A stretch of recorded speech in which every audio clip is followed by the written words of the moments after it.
Komisi Pemberantasan Korupsi akhirnya melakukan penahanan terhadap mantan Kepala Bea Cukai Makassar Andi Pramono yang berstatus tersangka kasus gratifikasi dan pencucian uang. Andi ditahan untuk 20 hari ke depan di rutan KPK. Untuk informasi selengkapnya sudah terhubung dengan reporter Glory Nata langsung dari gedung KPK Jakarta. Selamat malam Glory, apa alasan KPK menahan mantan Kepala Bea Cukai Makassar Andi Pramono dan apa sebenarnya modus korupsi yang dilakukan oleh Andi? Ya Vera, sudah sekitar 1 bulan KPK menetapkan Andi Pramono ini menjadi tersangka dari kasus gratifikasi dan TPPU dan juga memang belum kunjung ditahan Andi Pramono karena KPK sendiri masih mengumpulkan alat bukti yang cukup kuat dan kali ini KPK sudah menemukan alat bukti dan juga mengungkap sejumlah fakta-fakta baru sehingga KPK hari ini resmi menahan Andi Pramono selama kurang lebih 20 hari ke depan mulai dari hari ini 7 Mei sampai 7 Juli sampai 26 Juli 2023 yang mana tadi dalam preskon Wakil Ketua KPK yaitu Alexander Marwata mengungkapkan peran Andi Pramono dalam kasus gratifikasi dan juga TPPU di pengurusan barang ekspor impor di kantor Bea Cukai Makassar yang mana awalnya KPK bergerak ini karena melihat adanya data LHKPN yang tidak sesuai dengan profil Andi Pramono. Kemudian juga ini adalah buntut dari kasus yang menjerat ex pejabat Ditjen Pajak Rafael Alun Trisambodo dalam kasus yang sama gratifikasi dan juga tindak pidana pencucian uang.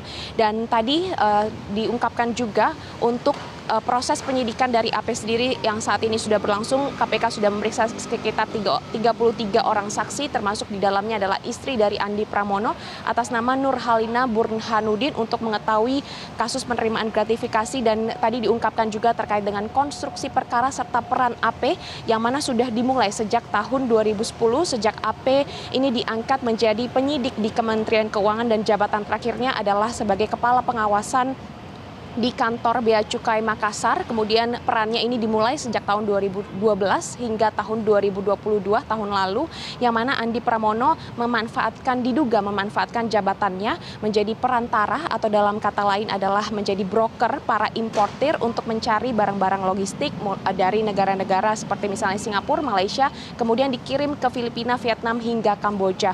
Kemudian juga Andi Pramono diduga memberikan rekomendasi kepada para pengusaha ekspor dan impor untuk memuluskan aktivitas bisnisnya. Tentu saja hal ini atau perbuatan Andi Pramono tersebut menyalahi aturan kepabeanan dan KPK menduga Andi Pramono ini menerima uang imbalan yang mana dugaan penerimaan gratifikasinya hingga saat ini mencapai 28 miliar rupiah dan terus didalami bisa saja angkanya terus bertambah.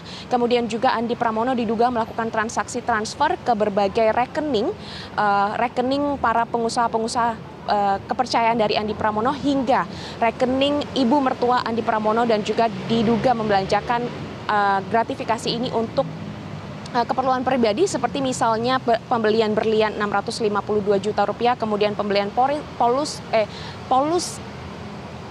asuransi 1 miliar rupiah dan juga rumah di Pejaten Selatan senilai 20 miliar rupiah. Dan berikut mari kita simak pernyataan Wakil Ketua KPK Alexander Marwata.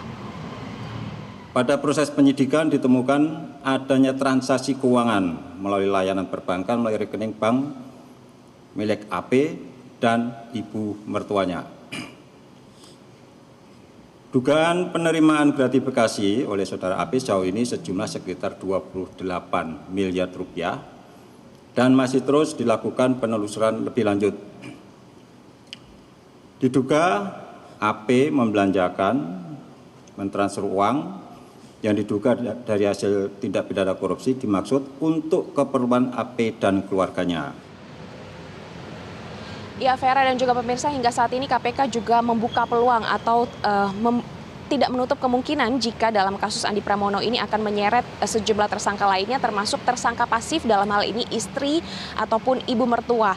Seperti kita berkaca juga dalam kasus RAT yang mana KPK kemarin juga sudah memeriksa Erni selaku istri dari Rafael Alun Trisambodo dan juga membuka peluang ada keterlibatan istri dari RAT tersebut dalam kasus TPPU dan juga gratifikasi ini sehingga kita akan lihat ke depannya apakah ada penetapan tersangka baru baik itu dari pejabat di Kementerian Kementerian Keuangan ataupun pajak, ataupun tersangka pasif yaitu anggota keluarga. Dan karena kita ketahui juga kedua pejabat Kementerian Keuangan dan Pajak ini, AP dan juga RAT, ini merupakan pejabat yang viral karena flexing kemewahan di media sosial, dan ini juga merupakan buntut kelemahan sistem pengawasan internal di Kementerian Keuangan dan juga Pajak.